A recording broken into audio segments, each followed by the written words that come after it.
Hi, this is Annie Grace, and I am answering readers' questions. And today I have two questions actually from Kim. So the first question is, she says, Annie, I'm 83 days alcohol-free thanks to you. And for the last few days, I've been having cravings again and again that are really strong and almost constant. I feel like I'm back on day one. Any advice on what to do with the feelings when they come on? I don't want to go back to eating chocolate. Well, first of all, awesome. Amazing job to get to 83 days. And that's just absolutely great. And I would really try to pinpoint what thought is happening right before those cravings because they're not really physical anymore. So those cravings are certainly psychological in nature. And I wonder if it's something different in your environment or some sort of stress that's happening in your life, something that is just sort of that you may have reached for alcohol before that you haven't navigated yet. The first year, I think, is really full of a lot of those ups and downs because you can be like smooth sailing, everything's going great, no problem whatsoever. And then all of a sudden you get into a place where, boom, craving, and you're in a really, really intense spot. And that can often happen because you're navigating things that you have not previously navigated before. And so you can feel like, oh, okay, what's this? What's happening now? And the tendency is like, oh, I'm back at day one, beat myself up. Oh my gosh, this is all going horrible. My best advice is to never expect it to be like sunshine and roses. Just expect that these things are going to come on, and then you won't be so frustrated when they do. So just have that kind of expectation that, yeah, different things might trigger different cravings. I mean, that's just kind of reality. That's just how life is, and it can happen. And so if you can start to identify the thought or the circumstance right before that, then you can do some work on that. I highly suggest the ACT technique, which is the technique that I put in the alcohol experiment. Really, really useful for that. I would also say, though, in terms of how it feels in the body, a craving gets really brutal when we try to resist it. When we try to say, no, not going to think about it. No, I'm not going to think about it. Or I'm going to set a timer and I'm just going to, white knuckle it for the next 15 minutes because then it's going to pass. But I'm just going to look at the watch. And you really go into this resistance mode. But when you really go into what they, talk about with surfing the urge, is acceptance mode and watching mode. And so you almost say, okay, Annie is having a craving, but Annie is also going to watch exactly how that craving feels. And the best way I know to get from resistance into acceptance is through curiosity. Start to get really curious.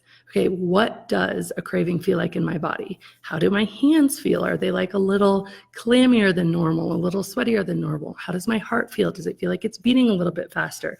What are the thoughts going through my head that are telling me, oh my gosh, if you don't go pour that drink, something bad's going to happen, or it's just going to be the end of the world, or how are you ever going to live your life like this with this much discomfort? Really just say, what are those thoughts? I'm going to get really curious about that. How does it feel in my stomach? Is it clenching a little bit?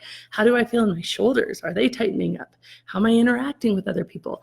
Curiosity is literally the antidote to resistance, and acceptance is the antidote to cravings. Because when you accept them, then yeah, they're still not comfortable, but you're not in the danger of, pushing so directly against it that you feel like it's going to explode.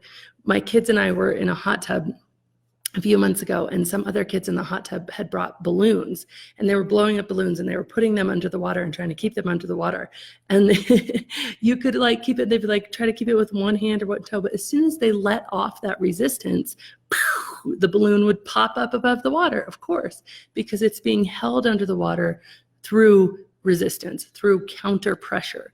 And that's what you're doing with your craving. You're pushing it away through some counter pressure, through some resistance. And when you do that, you really increase that it's going to kind of come up later. So the best way to deal with cravings is absolutely acceptance.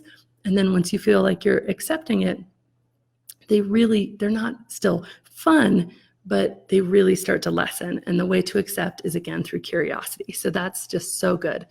And then Kim also had a second question. She says, I believe one of the reasons I drank was because I'm a people pleaser. I think it all stemmed from my childhood. I remember watching my parents' faces a lot, so I would know what kind of mood they were in. If they were in a bad mood, I always thought it must have been something that I did. Fast forward to school, and then it was the teachers' faces. Then it was work with coworkers and bosses. Drinking made me not think about these things. I've heard that people pleasing is narcissistic, and I can now see why.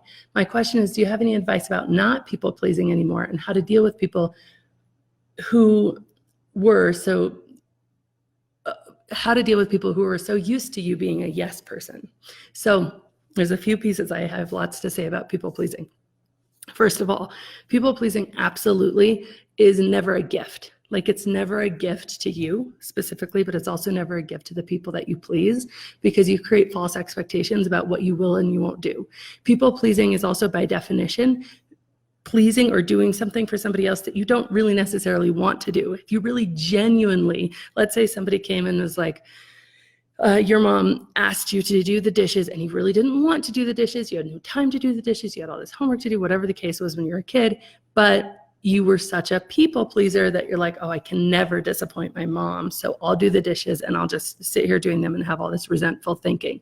Or even better example, say that you have somebody who invites you out to lunch and you just really don't like hanging out with that person, but you do not want to disappoint them. So you say, okay, I'm going to go to lunch because I can't handle the thought of me disappointing them.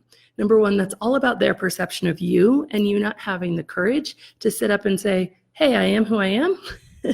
And, I have other plans today, or whatever the case is. That's not comfortable in the moment. People pleasing isn't comfortable for you as you do whatever it is that you're doing to please the other person. Also, people pleasing is literally then lying, because you're saying, yeah, no problem, I'm happy to go to lunch with you, but you're not. It's not true. It's not genuine. And so it's so easy to see why people pleasing would increase drinking, because if you're lying, and you're creating that inner conflict in yourself because you're doing stuff for other people in order to please them that you don't actually want to do, it creates all sorts of inner conflict, all sorts of negative emotions, all sorts of toxicity. And all of that stuff says, oh, stress, stress, stress. Then our alcohol comes into the picture. We learn that alcohol is good for, quote, stress. And you can see how the spiral can, really go out of control. But I think that here's the key, is that understanding that it's never a good long-term thing. It never is a good long-term thing, because you have really two choices with people pleasing. When you are looking at somebody and they ask you to do something that you don't want to do, or they invite you somewhere you don't want to go, and you have the choice of saying yes, pleasing them in the moment, and then resenting them later, or the choice of saying no, feeling a little bit of guilt in the moment, and then resenting them later, and then having no resentment later. So you can say yes, have resentment later because you're showing up and you're doing the thing you didn't want to do anyway, or you can say no and you can have guilt because you feel a little guilt because the people pleaser in you is going to go, oh gosh, I said no, I'm not used to saying no, I don't know how to say no, and you feel guilty. Now I want to ask you, which of those two emotions will destroy a relationship? Is it guilt or is it resentment?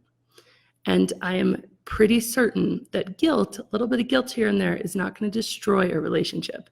But when you resent somebody, that is literally the opposite of actually pleasing them. Because when you resent somebody, you cannot love them because you're so resentful and you're so judgmental. And resentment will absolutely destroy a relationship. So any relationship where you're saying yes to make yourself look good in the moment and to avoid that short-term pain of guilt, but then resenting them later, you're literally destroying that relationship. And that is not a gift to you, and that is not a gift to them. And your last part of that question is, how do you deal with people who are so used to being a yes person? It's not going to be easy. It's going to take some courage. It's going to take some grit, and you're going to feel some guilt. But you have to create that, you have to create that ability to really be true to yourself. Practice makes perfect. Get reps in. Find really graceful ways to say no, and just deal with the fallout. Because trust me, that the fallout of a little bit of guilt is so much better than the fallout of a heck lot of resentment. So anyway, I hope that helps. Great questions, Kim, and good to see everyone. And I hope you have a great day. Are you ready for a deep dive and truly lasting change? If so, you might consider my intensive program. It's a 9-week self-led program that you can do in the complete comfort of your own home, and it will truly transform your relationship with alcohol. If you want to learn more about this, go to thisnakedmind.com/intensive. And as always, rate, review, and subscribe to this podcast, as it truly helps the message reach somebody who might need to hear it today.